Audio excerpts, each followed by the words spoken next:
सभी को नमस्कार। आवाज आ रही है मेरी? सर आ रही है। हाँ सर।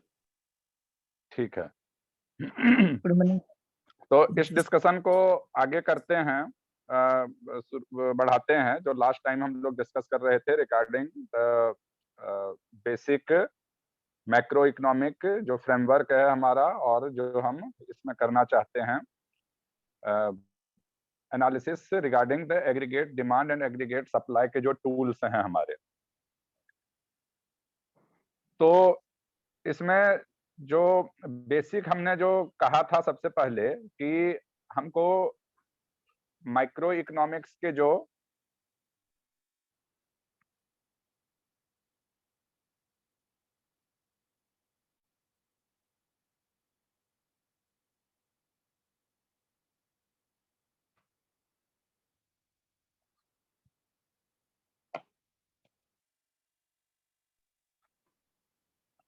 डिस्कशन कर रहे थे हम लोग कि माइक्रो इकोनॉमिक्स का जो बेसिक टूल है डिमांड और सप्लाई, उसको हम जब मैक्रो इकोनॉमिक लेवल पे एनालिसिस करते हैं, अप्लाई करते हैं, तो aggregate demand and aggregate supply का कॉन्सेप्ट हमारे पास आता है, और फिर हम उसके माध्यम से इक्विलिब्रियम पॉइंट को ऑब्टेन करने का प्रयास करते हैं।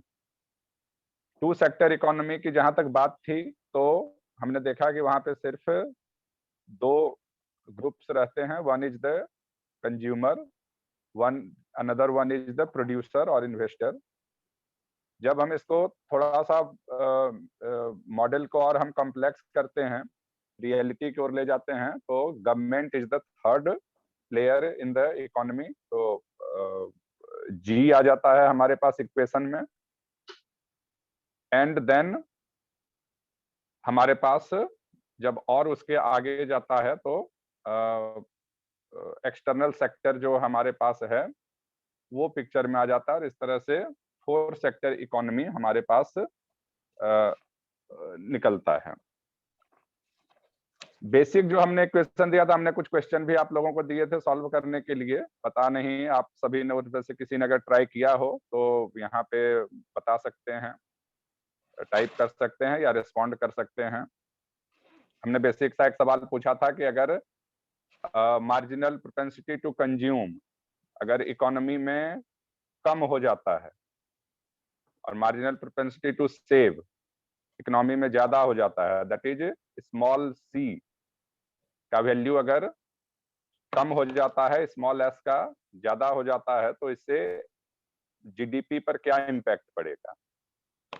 और मुझे लगता है कि ये इस तरह के कई सवाल हमारे बन सकते हैं। हमारा जो बेसिक ऑब्जेक्टिव है इस पूरे एनालिसिस का यही है कि मैक्रो इकोनॉमिक लेवल पे जो हम मॉनेटरी पॉलिसी की बात करते हैं, फिस्कल पॉलिसी की बात करते हैं, ये एग्जैक्टली है क्या, और ऑब्वियसली हमें इसके कंपोनेंट्स के बारे में भी जानने की आवश्यकता है कि what are these components, tools of monetary policy, fiscal policy. But ultimately objective है कि इसके माध्यम से हम जीडीपी को कैसे इन्फ्लुएंस कर पाते हैं, और गवर्नमेंट के पास क्या टूल्स हैं जिसके माध्यम से वो इन सारे पॉलिसी मैटर्स के द्वारा इस जो जीडीपी है, that is the total value of production of goods and services in the economy in a financial year, उसको किस प्रकार से अफेक्ट कर सकती है। This is the basic.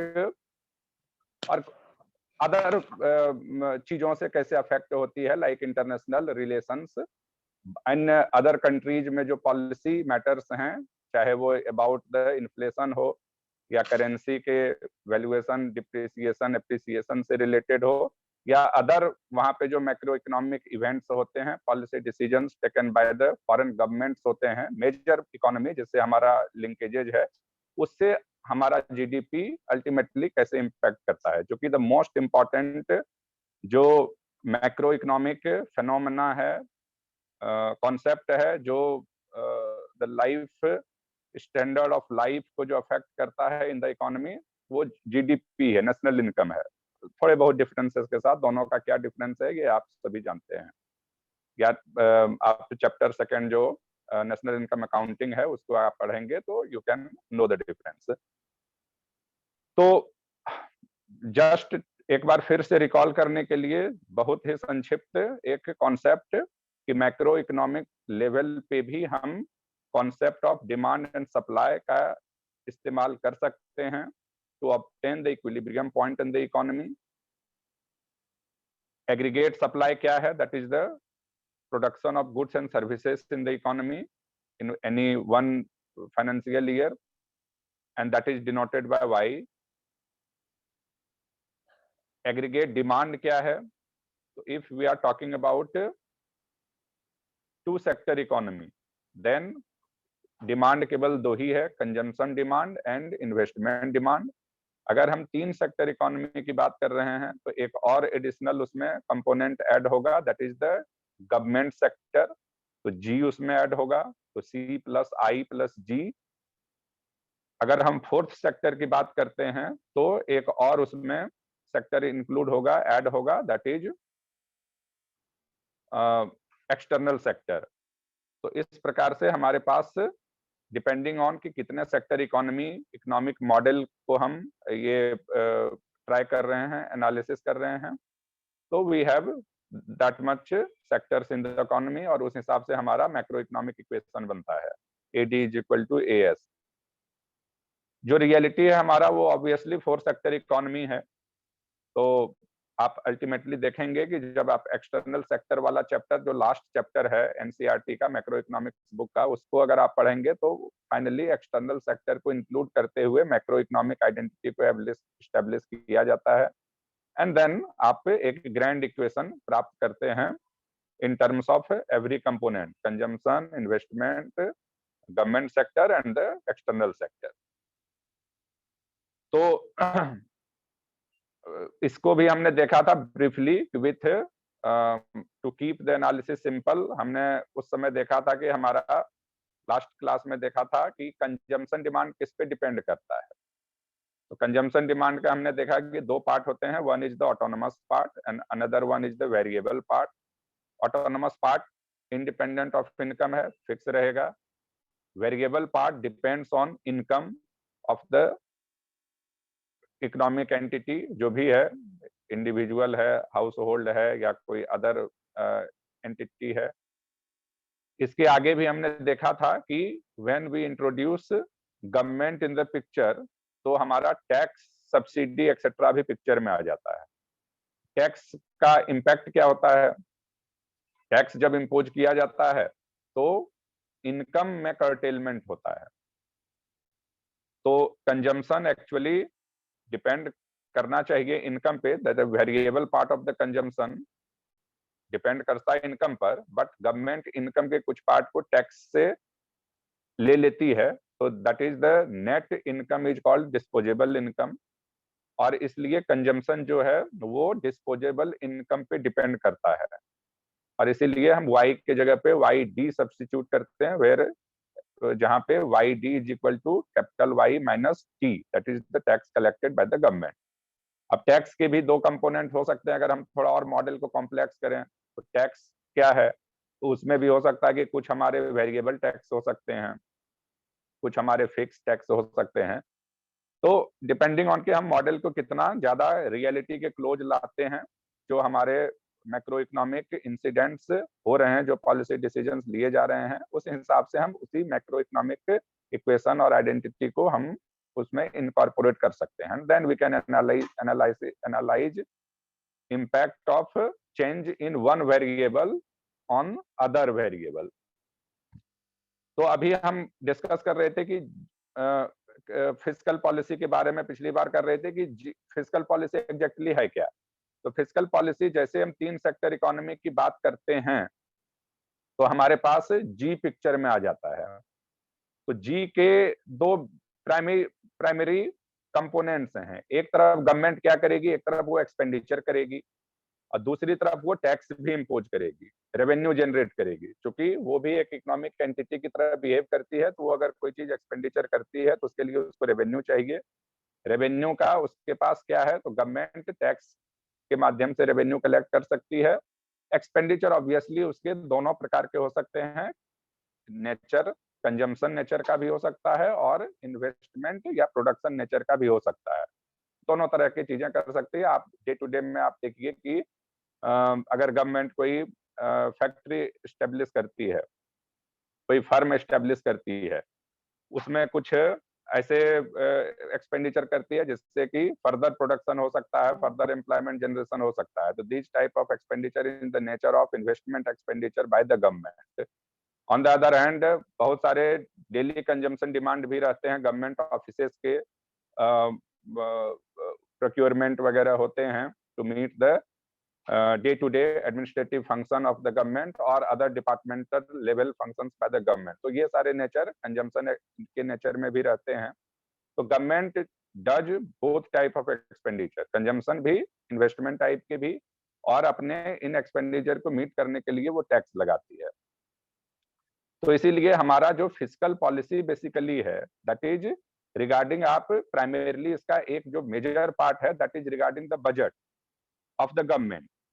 तो बजट क्या है? तो बजट एक annual, there are several part of the budget document, but जो मेजर वन पार्ट है बजट का that is the annual financial statement by the government of India.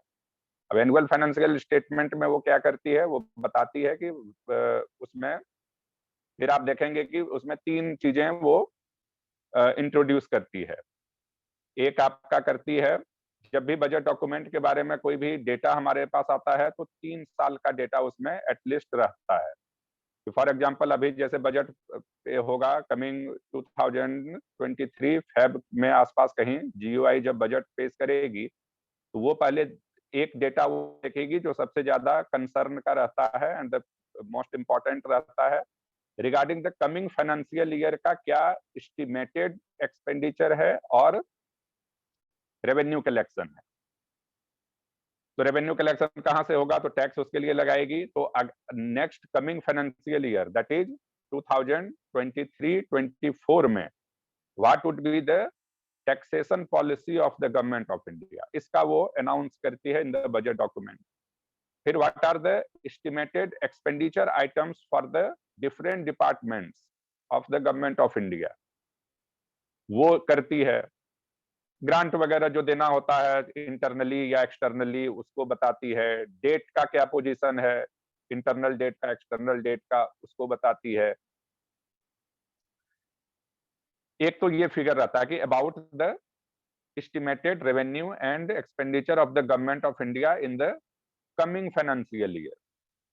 दूसरा वो बताती है, अब ये तो एस्टिमेशन रहता है and the estimation can always very, जो अनुमान लगाए गए हैं गवर्नमेंट के द्वारा, अगर एक्चुअल सिचुएशन चेंज होता है तो that estimation can always very. तो इसीलिए जिस फाइनेंशियल ईयर में हम अभी रह रहे हैं उस फाइनेंशियल ईयर के एंड में गवर्नमेंट बजट डॉक्यूमेंट लाती है about the estimated amount regarding the coming financial year. दूसरा कंपोनेंट में वो क्या करती है कि उसी फाइनेंशियल ईयर के बारे में रिवाइज्ड एस्टिमेट लाती है। क्योंकि जब बजट डॉक्यूमेंट बना था करंट फाइनेंशियल ईयर का तो वो करीब साल भर पहले बना था और उस समय उसके फिगर एस्टिमेटेड थे। बट अब जैसे जैसे एक्चुअल टाइम लैप्स हुआ तो उसमें से उस एस्टिमेशन में कितने मॉडिफिकेशन की आवश्यकता है इसका कुछ थोड़ा बहुत आकलन हो जाता है। थोड़ा क्या, बहुत ज्यादा आकलन हो जाता है क्योंकि फाइनेंशियल ईयर लगभग हम लोग स्पेंड कर चुके होते हैं। तो that's why the government brings revised estimate.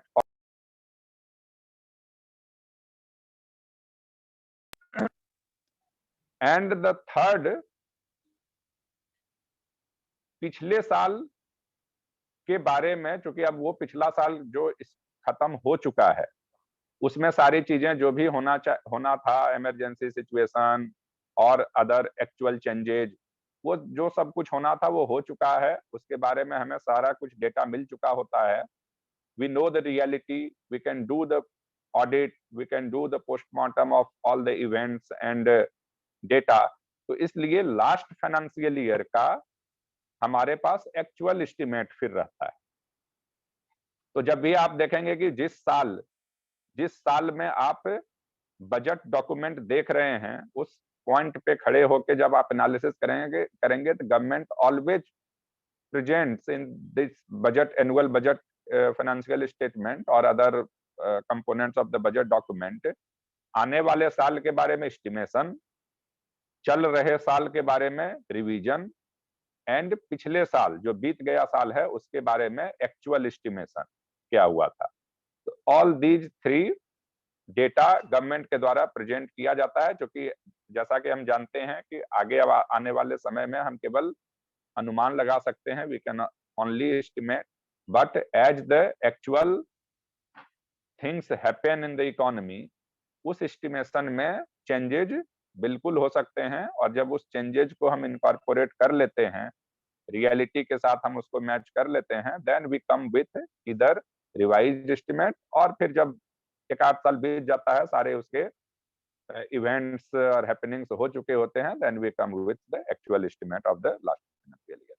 तो कहने का मतलब ये है कि जो मैक्रो इकोनॉमिक आइडेंटिटी है आपकी, AD is equal to AS, और एडी का जो एक मेजर कंपोनेंट है जी, कैपिटल जी, तो that is related to the fiscal policy. यहीं से हमारा फिस्कल पॉलिसी के सारे पॉइंट्स निकल के आते हैं, और फिस्कल पॉलिसी का एक मेजर जो हमारे पास टूल है स्टडी करने के लिए, एनालिसिस करने के लिए, that is the budget document in the economy. Obviously और अदर चीजें भी हैं, बट ऐसा नहीं है कि बजट के अलावा कोई ऐसा डिसीजन फिस्कल पॉलिसी के रिगार्डिंग नहीं लेती है गवर्नमेंट, लेती है, but the major and most important जो डिसीजंस हैं गवर्नमेंट का on the fiscal policy front, क्योंकि जैसा कि आप सभी जानते हैं, आप कॉन्स्टिट्यूशन भी पढ़ रहे होंगे, तो कॉन्स्टिट्यूशन मैंडेट करता है कि कोई भी एक्सपेंडिचर जब हम करते हैं, every expenditure done by the government is in the nature of public expenditure, every revenue collected by the government is in the nature of public revenue, public money, और उस पब्लिक मनी को as हमारा जो system of governance है, that is the democratic system of governance, जिसमें कि Parliament is the supreme power, and similarly in the state legislature is supreme, तो every expenditure must be approved by the Parliament of India at the GOI level and the state legislature at the state level. तो इसलिए budget जो major, जो most important fiscal policy document है हमारा annual basis पे, उसका approval parliament से mandatory है कॉन्स्टिट्यूशनल प्रोविजन के अकॉर्डिंग, एंड दैट्स व्हाई इसका हम ये दिस इज द मोस्ट। बाकी भी जो जैसे फिस्कल पॉलिसी फ्रंट पे और जो चीजें लाती हैं, मोस्टली अगर वैसा कोई बहुत इंटरमीडिएट पीरियड में एसेंशियल हो, then government takes the approval of the parliament. कुछ चीजें उसमें रहती है जो सिंपल गवर्नमेंट एग्जीक्यूटिव ऑर्डर से भी इंट्रोड्यूस करती है, इंप्लीमेंट करती है, देन पार्लियामेंट अप्रूवल बाद में भी लिया जा सकता है, बहुत कम। तो this way fiscal policy in this grand जो इक्वेशन है हमारा, और जो आइडेंटिटी है, फिस्कल पॉलिसी इस प्रकार से हमारे पिक्चर में आता है। अब फिस्कल पॉलिसी के चूंकि कंपोनेंट्स हैं, तो इसमें मेरा सुझाव है कि मिनिस्ट्री ऑफ फाइनेंस का जो वेबसाइट है उसको आप लोग जरूर जाकर देखिए। इसमें जो रेलिवेंट बजट डॉक्यूमेंट हैं, और इसके कई सारे हैं, उसके क्या कॉन्स्टिट्यूशनल प्रोविजंस हैं, क्या क्या उसके कंपोनेंट्स हैं। जब बजट डॉक्यूमेंट जो पेश करती है, आप सभी देखे होंगे, अगर कभी बजट डॉक्यूमेंट पेश करते हुए बड़ा सा बैग लेके जाती है फाइनेंस मिनिस्टर के द्वारा पार्लियामेंट में, उस दिन प्रेजेंट किया जाता है, तो कौन कौन से उसमें डॉक्यूमेंट्स रहते हैं जो जिसको उस दिन पार्लियामेंट में प्रेजेंट किया जाता है। एक उसमें बजट का समरी रहता है, जिसको कि एक्चुअल में फाइनेंस मिनिस्टर उस दिन लोकसभा के हॉल में प्रेजेंट करती हैं, बोलती हैं, भाषण देती हैं। बाकी उसके और बहुत सारे बुकलेट्स रहते हैं, these are also the part of the budget document. तो उसका भी हमें एक सिस्टमैटिक तरीके से और सीरियसली स्टडी करना चाहिए, करना पड़ेगा, क्योंकि उसे डायरेक्टली क्वेश्चंस आए हुए हैं।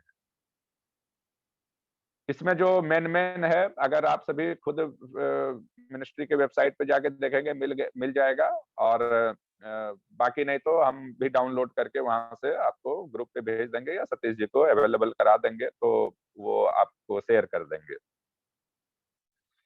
इसमें अब इसमें जो सोर्सेस ऑफ इंफॉर्मेशन कहाँ के से हैं, तो मेरा इसमें सीरियस सजेशन ये रहेगा कि after reading the NCERT chapter on the budget, you must go through that budget documents जो मिनिस्ट्री ऑफ वेबसाइट पे लिस्टेड है, ऑनलाइन अवेलेबल है, इट कैन बी डाउनलोडेड, और उसको पढ़िए। तीसरा जो हमारे पास ऑथेंटिक सोर्स ऑफ इंफॉर्मेशन है, दैट इज इकोनॉमिक सर्वे।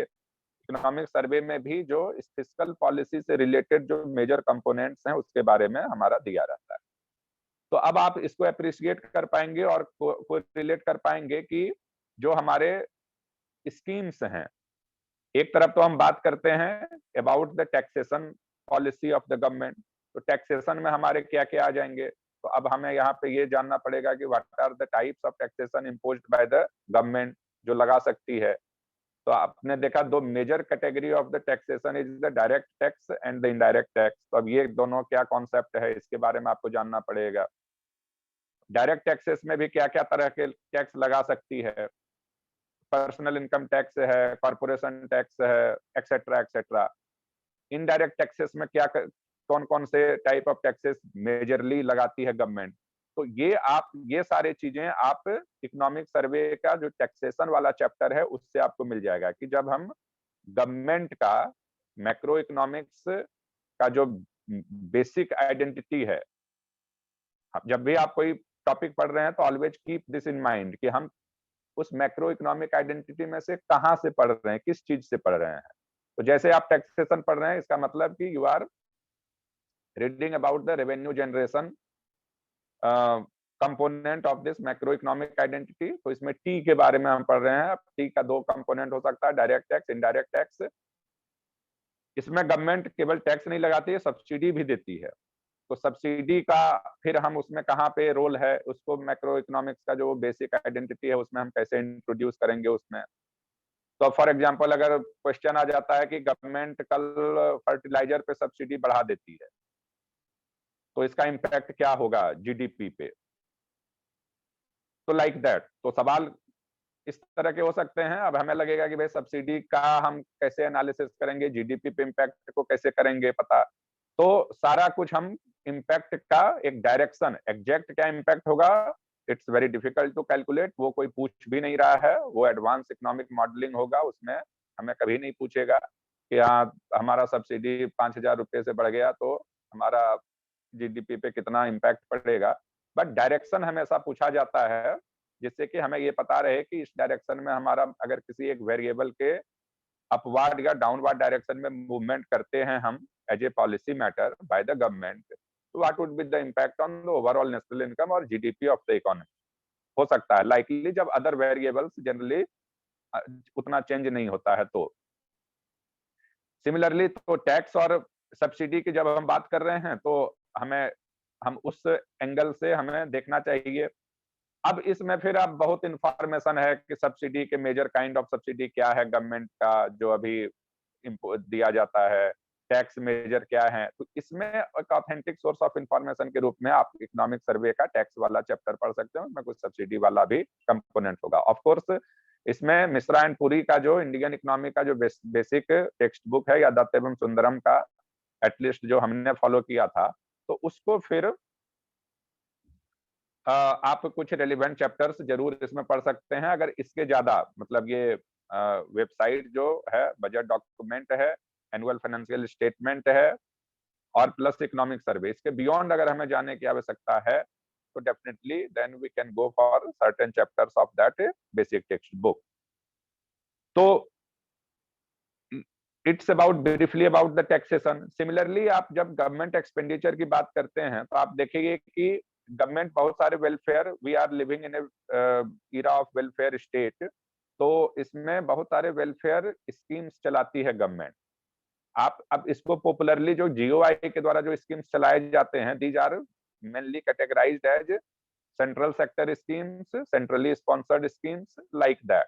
तो अब ये क्या है, इसके डिविजन हमें पता होने चाहिए, इसके डिफरेंसेस क्या क्या है पता होना चाहिए। मेजर अभी जो flagship schemes of the government of India है वो हमें पता होना चाहिए, उसके क्या क्या प्रोविजंस हैं ये हमें पता होना चाहिए। अब ये हमें कहाँ से पता चलेगा, तो जनरली जो भी स्कीम चलाई जाती है गवर्नमेंट के द्वारा वो कोई ना कोई डिपार्टमेंट से चल रहता है। जैसे रूरल डेवलपमेंट का है तो रूरल डेवलपमेंट डिपार्टमेंट चलाएगा, फूड से रिलेटेड है फूड डिपार्टमेंट चलाएगा, एग्रीकल्चर से रिलेटेड एग्रीकल्चर डिपार्टमेंट चलाएगा। तो एक तो हमारे पास इंफॉर्मेशन है कि कोई बेसिक हमारा टेक्स्ट बुक हो, वहां पे उस स्कीम के मेजर कंपोनेंट्स के बारे में दिया रहता है कि what are the basic characteristics of and the main provisions of the scheme.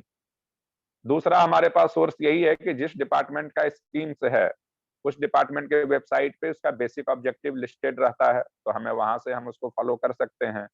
और कुछ जो अति महत्वपूर्ण स्कीम्स हैं लाइक मनरेगा एंड और भी कुछ हम देख सकते हैं, अभी ध्यान में नहीं आ रहा है, आएगा तो मैं शेयर करूंगा। तो इस तरह के तो उन्होंने इंडिपेंडेंट वेबसाइट ही बना दिया है, प्रधानमंत्री आवास योजना ग्रामीण, स्वच्छ भारत मिशन। तो इस तरह के जो स्कीम्स हैं इसके लिए तो उन्होंने सेपरेट अलग से वेबसाइट ही क्रिएट कर लिया है। जो डिपार्टमेंट चलाती है उसका तो वेबसाइट है ही, इसके अलावा स्कीम स्पेसिफिक जो काफी इंपॉर्टेंट स्कीम्स हैं जो कई सालों से चल रहे हैं। तो बेसिकली जो गवर्नमेंट के जो ये सारे जो स्कीम्स हैं, जो सेंट्रल सेक्टर स्कीम्स या सेंट्रली स्पॉन्सर्ड स्कीम्स हैं, इसके अपने जो कैरेक्टरिस्टिक्स हैं उसके बारे में तो हमें जानना ही है। बट आप ये अप्रिशिएट करना चाहेंगे कि these are in the nature of government expenditure. अगर गवर्नमेंट ने कोई न्यू स्कीम को लॉन्च करने का डिसीजन लिया है या प्रीवियसली एक जो स्कीम था उसका मान लीजिए कवरेज एरिया कुछ लिमिटेड स्टेट्स और लिमिटेड डिस्ट्रिक्ट्स तक था, now the government has decided to expand it to other areas, तो इसमें क्या होगा, इससे गवर्नमेंट एक्सपेंडिचर बढ़ेगा घटेगा and what would be the repercussions on the other variables primarily on GDP national income. तो इस एंगल से हम इसको एनालिसिस कर सकते हैं। तो this is primarily basic about इसमें आपका जो मैक्रो इकोनॉमिक आइडेंटिटी में हम फिस्कल पॉलिसी को कहाँ फिट कर पा रहे हैं। मॉनेटरी पॉलिसी के बारे में ब्रीफली हमने डिस्कस किया था कि ये किस प्रकार से मॉनेटरी पॉलिसी पिक्चर में कहाँ आता है। हमने ये पहले एज्यूम किया था कि एक सिंपल मॉडल में कि investment is given, investor class assume that कि जैसा इकोनॉमिक कंडीशंस था पिछले साल वैसा अगले साल भी रहेगा और हेंस हमें कोई मेजर ये चेंज करने की आवश्यकता नहीं है। बट रियल टाइम जो इकोनॉमी रहता है उसमें इतना सिंपल नहीं होता है, इसमें इन्वेस्टमेंट डिसीजंस बहुत सारे फैक्टर्स पे डिपेंड करता है। One of the major factor जिसपे कि इन्वेस्टमेंट डिसीजन डिपेंड करता है that is the interest rate in the economy. क्योंकि जनरली जो इन्वेस्टमेंट कैपिटल इन्वेस्टमेंट किए जाते हैं इन्वेस्टर क्लास के द्वारा वो जनरली लोन फाइनेंस्ड रहते हैं, सभी के पास उतने पैसे नहीं रहते हैं। There are certainly other models of financing as well, but one major ये है जो मॉडल है जिसके द्वारा हम इन्वेस्टमेंट एक्टिविटी को कैरी फॉरवर्ड करते हैं in the economy, that is by taking loans from the different loan giving institutions, credit institutions जो हैं इकोनॉमी में। बैंक एक मेजर पार्ट है, अदर्स आल्सो देयर। तो जब चूंकि इन्वेस्टमेंट डिसीजन इंटरेस्ट रेट पे डिपेंड करता है तो इंटरेस्ट रेट किस चीजों पे डिपेंड करता है और इंटरेस्ट रेट को हम कैसे इन्फ्लुएंस कर सकते हैं। The entire monetary policy concept revolves around this कि मॉनेटरी पॉलिसी टूल्स के माध्यम से how can government influence the interest rate in the economy और उस इंटरेस्ट रेट को इन्फ्लुएंस करके इन्वेस्टमेंट डिसीजंस को किस प्रकार से वो ये कर सकती है। ऑब्वियसली आपके जो मॉनेटरी पॉलिसी के जो डिसीजंस हैं उसमें चेंजेज आने से हमारा जो प्राइस इन्फ्लेशन का जो जनरल सिनेरियो है वो भी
सर आप म्यूट पे हैं। हाँ मैं म्यूट पे था, वो बात कर रहे थे। तो ये बेसिक, तो हमारा जो पूरा मॉनेटरी पॉलिसी है वो हम देखें कि दो गवर्नमेंट का बेसिक ऑब्जेक्टिव रहता है, to influence the price level in the economy.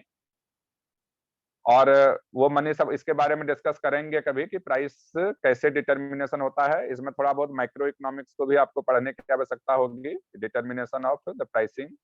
और फिर हम aggregate level, macro economic level पे कैसे इसको हम ये कर सकते हैं, और उसमें मनी सप्लाई का क्या रोल है। गवर्नमेंट का बेसिक जो ऑब्जेक्टिव है, जो हम उस समय जब मनी बैंकिंग का चैप्टर पढ़ रहे थे तो हमने ये देखा कि मनी, अगेन वहां पे भी बेसिक जो डिमांड सप्लाई कॉन्सेप्ट है इकोनॉमिक्स में, यू विल सी एवरीवेयर, और हमें उसको समझने की आवश्यकता है। तो वहां पे भी दो मुख्य कंपोनेंट थे, money demand and money supply. We all are economic agents, human being, so we demand money, obviously we are living in the monetary economy. तो मनी का डिमांड करते हैं, और मनी का सप्लाई गवर्नमेंट के द्वारा किया जाता है वाया या थ्रू सेंट्रल बैंक। जो मॉडर्न हमारा मनी सप्लाई मैकेनिज्म है, इंस्टीट्यूशनल अरेंजमेंट है। तो मॉनेटरी पॉलिसी में अब चूंकि मनी डिमांड को भी इन्फ्लुएंस किया जा सकता है, ऐसा नहीं है कि बिल्कुल ही नहीं किया जा सकता है, बट चूंकि it's related to human behaviour, mostly human behaviour को इन्फ्लुएंस करना थोड़ा ट्रिकी है, कठिन है। तो गवर्नमेंट सप्लाई को ज्यादा इन्फ्लुएंस करने का प्रयास करती है, because that is much easier. और इसलिए मॉनेटरी पॉलिसी जो हमारा है पूरा, वो आप देखेंगे कि it's majorly it's about how many supply in the economy can be regulated, influenced. और इस मनी सप्लाई के रेगुलेशन के माध्यम से interest rate in the economy भी इन्फ्लुएंस किया जा सकता है, और फिर प्राइस को भी इन्फ्लुएंस किया जा सकता है। मैक्रो इकोनॉमिक्स आइडेंटिटी में हमारा ये मॉनेटरी पॉलिसी कहाँ फिट बैठेगा फिर, तो वन मेजर पार्ट जो है हमारा कि वो इंटरेस्ट रेट पर इन्वेस्टमेंट डिसीजन डिपेंड करेगा, और उस इंटरेस्ट रेट को इन्फ्लुएंस अगर हम करने का प्रयास करते हैं तो डायरेक्टली इनडायरेक्टली ये इन्वेस्टमेंट को इन्फ्लुएंस करते हुए जीडीपी को भी इन्फ्लुएंस करेगा। अब इसमें फिर मॉनेटरी पॉलिसी में तो बहुत सारे हैं कि कैसे इन्फ्लुएंस करता है, तो पूरा चैप्टर आपको आरबीआई का वेबसाइट रिगरसली फॉलो करना पड़ेगा, उसका FAQ section and other sections also. And then economic survey का जो मॉनेटरी पॉलिसी वाला चैप्टर है, मनी सप्लाई है। इसके बियॉन्ड अगर जाने की आवश्यकता होगी तो भी कहीं कहीं ओकेजनली जाया जा सकता है कुछ अदर सोर्सेज से। अब इसमें जो बेसिक, मैं बजट का जो चैप्टर है इसका ब्रीफली मैं इसका डिस्कशन कर देता हूं। आप लोग एनसीईआरटी का चैप्टर ये पढ़िएगा तो आपको ज्यादा समझ में आएगा। तो अब जैसे गवर्नमेंट बजट है तो आप इसका क्लासिफिकेशन जानना चाहिए। रेवेन्यू बजट क्या है, कैपिटल बजट क्या है।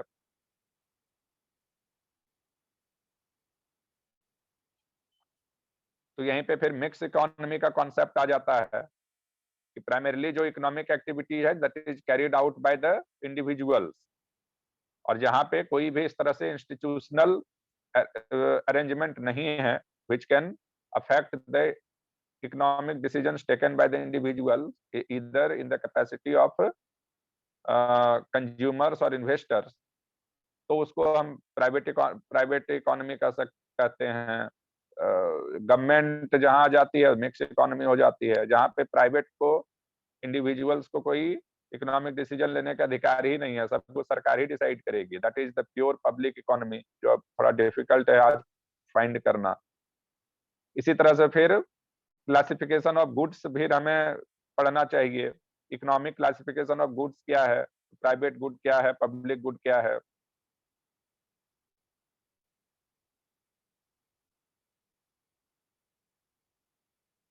फ्री राइडर्स प्रॉब्लम क्या है, इसमें यहाँ पे आएगा, विच इज इम्पोर्टेंट एक कॉन्सेप्ट है।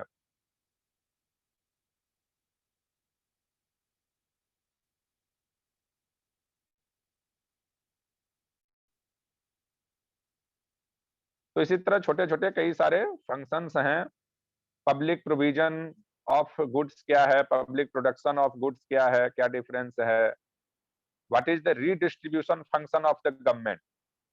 तो वेलफेयर स्टेट में बजट एक वो तो है ही कि फिस्कल पॉलिसी टूल के रूप में वो इन्फ्लुएंस करता है, बट इसके अतिरिक्त गवर्नमेंट एक वेलफेयर स्टेट में गवर्नमेंट एक वेलफेयर स्टेट कैसे हो सकता है, जब वो प्रो पीपल डिसीजंस ले और pro people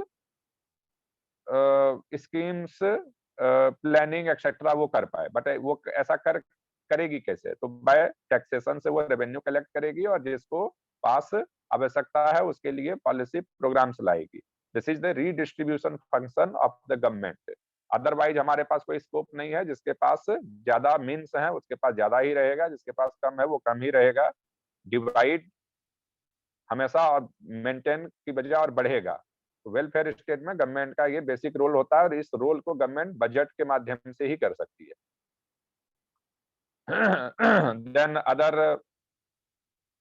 functions of the government is the stabilization function। Budget के माध्यम से वो पॉलिसीज लाती है, टैक्सेशन पॉलिसी, एक्सपेंडिचर पॉलिसी। तो ये इकोनॉमी को वो स्टेबलाइज करती है। अब इसमें आपको वो concept of recession, boom, depression etcetera ये पढ़ेंगे तो समझ में आएगा कि इकोनॉमी जो है वो साइक्लिकल फ्लक्चुएशन से होके गुजरती है।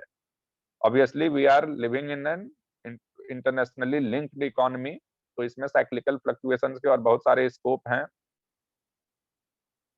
इंटरनल कारणों से भी हो सकता है, एक्सटर्नल कारणों से भी हो सकता है। तो उसमें गवर्नमेंट बजट के माध्यम से, बजट प्राइमरली उसको समराइज अगर करना चाहें तो it's about the government expenditure and government taxation decisions.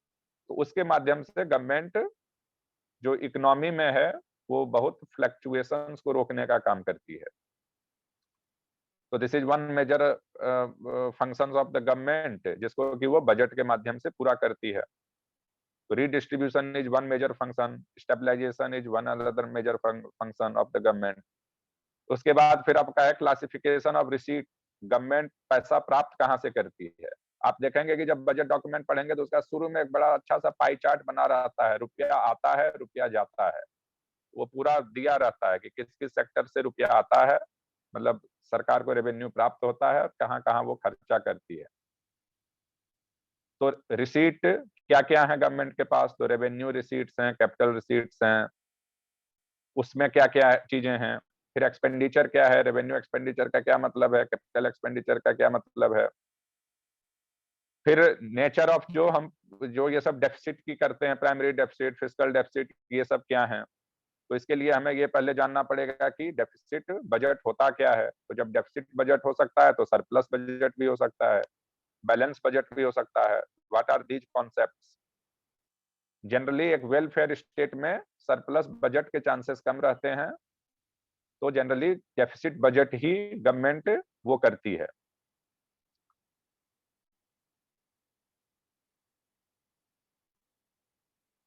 तो अब इसमें डेफिसिट के बहुत सारे इंपॉर्टेंट कॉन्सेप्ट हैं जिसको आपको सीरियसली समझने की जरूरत है, एनालिसिस करने की जरूरत है।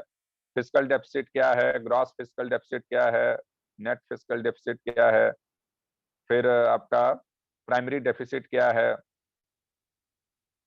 और यहाँ पे आप देखेंगे कि फिर फिस्कल पॉलिसी का जो बॉक्स दिया हुआ है, बॉक्स नंबर 5.1 एनसीईआरटी का, ये चैप्टर 5 या 6 होगा जो भी होगा।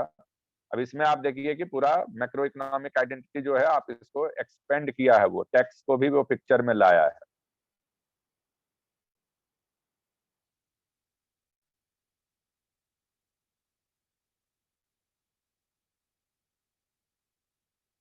तो इसमें गवर्नमेंट टैक्सेशन की बात भी किया गया है और गवर्नमेंट ट्रांसफर्स की बात किया गया है। गवर्नमेंट बहुत लोगों को ग्रांट भी देती है और टैक्स भी वसूल करती है, और इसमें दोनों को इसने फिक्स रखा है, एज्यूम किया गया है। Obviously it can also very with decisions of the government, but इसमें इसको फिक्स रखा गया है।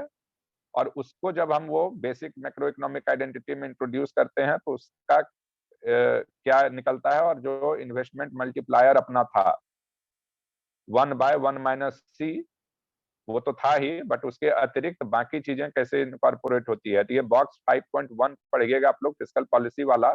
इसमें अगर कंफ्यूजन हो या कुछ क्लैरिफिकेशन, मोर डिस्कशन की आवश्यकता होगी तो विल सर्टेनली डू। फिर इसमें ये सबसे कंपोनेंट का एनालिसिस किया गया, जो हमने क्वेश्चन अभी तक आपसे पूछ रहे थे कि अगर गवर्नमेंट एक्सपेंडिचर में चेंज होता है तो इसका इम्पैक्ट क्या पड़ता है जीडीपी पे, टैक्सेस में अगर चेंज होता है तो इसका इम्पैक्ट क्या पड़ता है जीडीपी पे। तो दिस ऑल, ये काफी अच्छा एनालिसिस किया है इसमें। जो बॉक्स 5.1 है दैट इज फिस्कल पॉलिसी, पूरा एनालिसिस वही है। मैक्रो इकोनॉमिक इन्होंने इक्वेशन लिखा है जो हम लोग पिछले 3-4 क्लासों में डिस्कस कर रहे थे, कर रहे हैं अभी भी।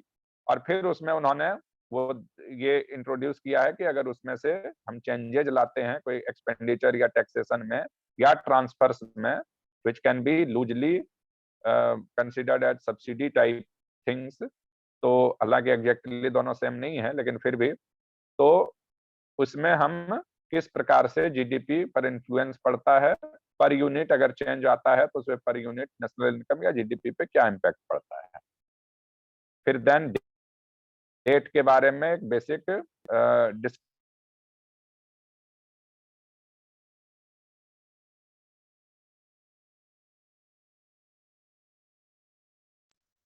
टूल है। ये जो चैप्टर है आपका, chapter 5 government budget and the economy, NCERT का 12th का, इसको आप लोग ध्यान से पढ़िए। Different concept of budget and deficit जानने के साथ है, और ऑब्वियसली है कि इसमें जितना इंफॉर्मेशन है वो मे बी सफिशियंट हो सकता नहीं हो। ये आपको एक ब्रीफ इंट्रोडक्शन तो दे ही देगा। अब इसके बियॉन्ड अगर आप जाते हैं, और आपको जाना ही पड़ेगा, देन अगेन वही इकोनॉमिक सर्वे का जो ये वाला चैप्टर है, बजट वाला चैप्टर, उसको हमें थोड़ा सा ध्यान से पढ़ने की आवश्यकता होगी। और इसके बियॉन्ड फिर हमें अगर जाने की जरूरत है तो कोई टेक्स्ट बुक का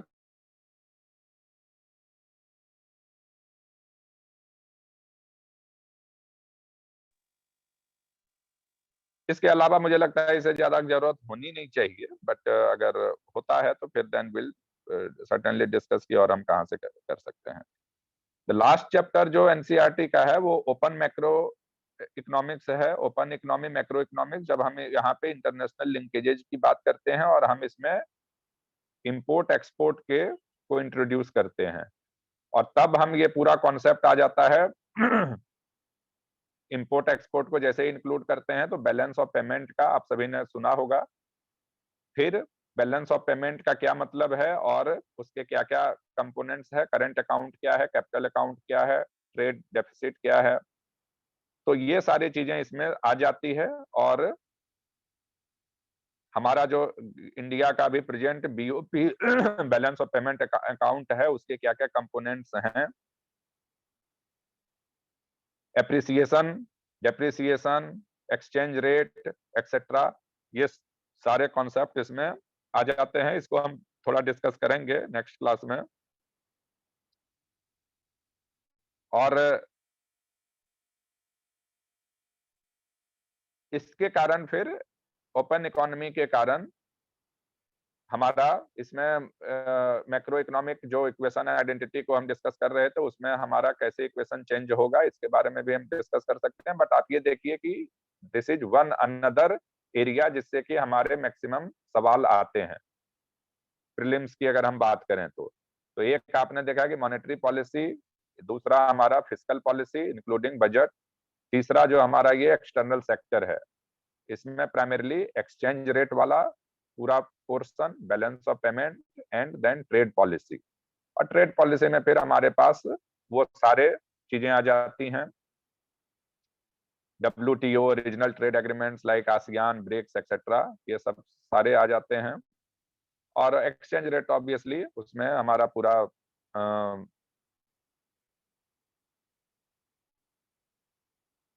ट्रेड पॉलिसी में हमारे जो भी इंटरनल ट्रेड पॉलिसीज हैं, ट्रेड रिलेटेड जो ट्रेड प्रमोशन रिलेटेड जो schemes bye the government of India हैं, एक्सपोर्ट प्रमोशन के जो सारे हमारे स्कीम्स हैं, डिसीजंस, मेजर डिसीजंस जो लिए गए हैं द रिसेंट पास्ट, इंपोर्ट के संबंध में जो हमारे लिए गए हैं, मेजर जो इंपोर्ट आइटम्स हैं, मेजर जो एक्सपोर्ट आइटम्स हैं, किस कंट्री से हमारा मेजर इंपोर्ट रिलेशन है, एक्सपोर्ट रिलेशंस है, तो an number of questions from this angle हम ये इस तरह से इसको हम ये कर सकते हैं। तो will discuss about this more. अभी मेरा इसमें सिर्फ ये आग्रह आप सभी से कि बजट वाला चैप्टर को आप ध्यान से पढ़िए, उसका जो फिस्कल पॉलिसी वाला बॉक्स है उसको आप पढ़िए, उससे आपको समझ में आएगा कि कोई वेरिएबल में चेंज करने से जीडीपी या नेशनल इनकम पे क्या चेंज आएगा, जो क्वेश्चन में पोज कर रहा था पिछले 1-2 क्लासेस से। और फिर अगर उसमें फिर कोई कंफ्यूजन होगा तो हम उस पॉइंट के बारे में थोड़ा ज्यादा डिस्कशन करेंगे। ओपन इकोनॉमी के बारे में मैं नेक्स्ट क्लास में थोड़ा डिटेल डिस्कस करूंगा ब्रीफली। और ऑब्वियसली अगर बजट का कोई कॉन्सेप्ट हो जिसके बारे में कि भी हमें थोड़ा टच करने की आवश्यकता है तो ये करेंगे। तो इसके बाद से हमारा ये पूरा जो एनसीईआरटी का जो एक ब्रीफ इंट्रोडक्शन है रिगार्डिंग द मैक्रो इकोनॉमिक्स वो हमारा खत्म होगा। उसके बाद हम लोग शिफ्ट करेंगे थोड़ा सा वेबसाइट्स से हम कैसे इन सारे स्कीम्स, प्रोग्राम्स, कॉन्सेप्ट्स को हम स्टडी करेंगे और फिर इकोनॉमिक सर्वे का जो मेजर चैप्टर्स है वहां से हम किस प्रकार से इसको हम ले सकते हैं। इसके अतिरिक्त फिर कुछ क्वेश्चंस प्रीवियस ईयर को उठा के देख लेंगे, क्योंकि अब थोड़ा डिस्कशन हो चुका है इन सारे कॉन्सेप्ट्स के बारे में। तो किस प्रकार के क्वेश्चंस आ रहे हैं, fiscal policy, monetary policy, exchange rate policy, trade policy, etcetera etcetera, और उसको हम किस प्रकार से हैंडल कर सकते हैं, इसमें थोड़ा सा डिस्कशन बीच बीच में करते रहेंगे। तो आप लोगों में से अगर किसी के कोई पॉइंट्स हो तो अब रेज कर सकते हैं फ्यू मिनट्स, जिसके बारे में उसके बारे में रिस्पॉन्ड किया जा सके। एनीथिंग रिलेटेड टू इकोनॉमिक्स और एनी अदर टॉपिक ऑल्सो, या इन जनरल प्रिपरेशन ऑल्सो। और अगर नहीं होगा तो फिर हम नेक्स्ट क्लास में फिर इसके आगे फर्दर डिस्कशन कंटिन्यू करेंगे।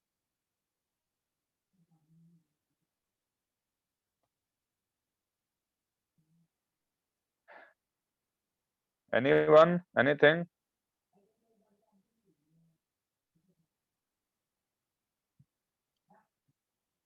ठीक है, नहीं है तो आज का फिर डिस्कशन क्लोज करते हैं। नोट्स के बारे में थोड़ा सा डिस्कस कर लेंगे, वो आपसे शेयर करेंगे, और फिर नेक्स्ट क्लास में हम इन टॉपिक्स के बारे में फिर डिस्कशन कंटिन्यू करेंगे। तो सभी को धन्यवाद, thank you. Thank you sir. Thank you sir.